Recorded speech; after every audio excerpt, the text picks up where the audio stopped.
All right, guys, now that you learn the grooves, the rolls, the best thing to do now, or the next step to take it in, is to take it into your own freestyles. Now, these are different ways of how you can express yourself with this technique and foundation. Okay, now for example, the head groove, you know, we did that this way, and we did side to side like this, like a U, and then we did the shoulders, you know, like and we did it with the hips. Then we did the rolls. Now watch how I play with this. Now for example, my head groove, I can just go side, side, side, and just my hips with my head and shoulders. Then I can cheat and go with a roll. And look how I'm changing the direction of my face.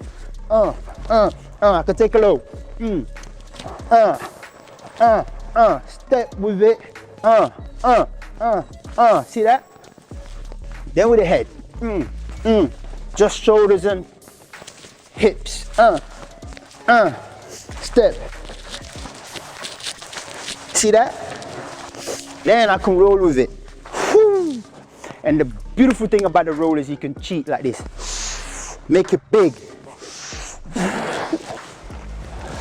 See that?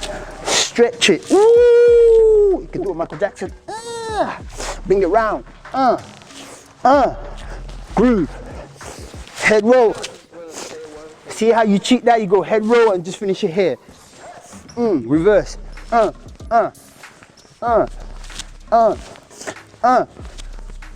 Head. See how I changed the level? I went from up to down with the rolls and grooves. See how, watch this, how I'm gonna do a roll with it. See, that's a reverse roll. Okay? Come back, up. See that?